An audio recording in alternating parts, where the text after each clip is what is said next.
ਪਾਕਿਸਤਾਨ 'ਚ ਪੰਜਾਬੀ ਕੌਂਪਰੈਸਾਂ ਦੇ ਸਭ ਤੋਂ ਵੱਡੇ ਨੈਟਵਰਕ ਪੰਜਾਬੀ ਨੈਸ਼ਨਲਿਸਟ ਫੋਰਮ ਵੱਲੋਂ ਜੀ ਆਇਆਂ ਨੂੰ। ਪੰਜਾਬੀ ਪਠਾਨ ਹਿੰਦੁਸਤਾਨੀ ਮੁਹਾਜਰਾਂ ਦਾ ਪਾਕਿਸਤਾਨ ਦੀ ਇਸਟੈਬਲਿਸ਼ਮੈਂਟ 'ਚ ਕੀ ਕਿਰਦਾਰ ਰਿਹਾ ਹੈ। ਇਸਟੈਬਲਿਸ਼ਮੈਂਟ ਤੋਂ ਮੁਰਾਦ ਰਿਆਸਤ ਦੀ ਖਾਰਜਾ ਦਿਫਾਈ ਤੇ ਦਾਖਲੀ ਪਾਲਿਸੀ ਬਣਾਉਣ ਵਾਲੇ ਇਦਾਰੇ ਹੁੰਦੇ ਨੇ।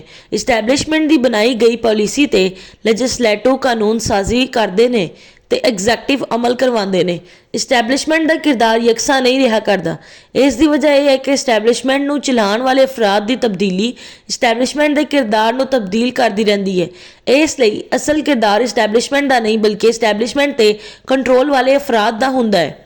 ਪਾਕਿਸਤਾਨ ਦੇ ਕਿਆਮ ਤੋਂ ਬਾਅਦ ਤੋਂ ਲੈ ਕੇ ਮਸ਼ਰਕੀ ਪਾਕਿਸਤਾਨ ਦੀ ਅਲੈਹਦਗੀ ਤੱਕ ਪਾਕਿਸਤਾਨ ਦੀ ਇਸਟੈਬਲਿਸ਼ਮੈਂਟ ਤੇ ਉੱਤਰ ਪ੍ਰਦੇਸ਼ ਦੇ ਉਰਦੂ ਬੋਲਣ ਵਾਲੇ ਹਿੰਦੁਸਤਾਨੀ ਮੁਹਾਜਰਾਂ ਤੇ ਪਠਾਨਾਂ ਦਾ ਕੰਟਰੋਲ ਰਿਹਾ ਹੈ।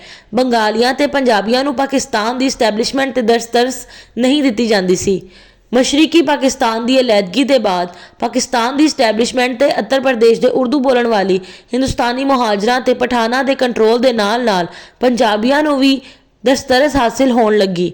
ਇਸ ਵੇਲੇ ਪਾਕਿਸਤਾਨ ਦੀ ਇਸਟੈਬਲਿਸ਼ਮੈਂਟ 'ਚ ਉੱਤਰ ਪ੍ਰਦੇਸ਼ ਦੇ ਉਰਦੂ ਬੋਲਣ ਵਾਲੇ ਹਿੰਦੁਸਤਾਨੀ ਮੁਹਾਜਰਾਂ ਦਾ ਕੰਟਰੋਲ ਘੱਟ ਹੁੰਦਾ ਜਾ ਰਿਹਾ ਸੀ।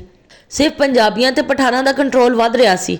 ਸਿੰਧੀ, ਬਲੋਚ, ਬਰਾਵੀ, ਗਿਲਗਿਤੀ, ਬਲਤਿਸਤਾਨੀ, ਕੋਹਿਸਤਾਨੀ, ਚਤਰਾਲੀ, ਸਵਾਤੀ, ਡੇਰਾਵਾਲੀ, ਗੁਜਰਾਤੀ, ਰਾਜਸਥਾਨੀ, ਕਸ਼ਮੀਰੀ, ਹਿੰਦਕੂ, ਡੇਰਾਵਾਲੀ ਦਾ ਸ਼ੁਮਾਰ ਪੰਜਾਬੀ ਕੌਮ 'ਚ ਹੁੰਦਾ ਹੈ। ਇਹਦਾ ਨਾ ਪਹਿਲੇ ਪਾਕਿਸਤਾਨ ਦੀ ਇਸਟੈਬਲਿਸ਼ਮੈਂਟ ਤੇ ਕੰਟਰੋਲ ਰਿਹਾ ਨਾ ਇਹਦਾ ਹੋਣ ਦੇ ਇਮਕਾਨਾਤ ਸੀ।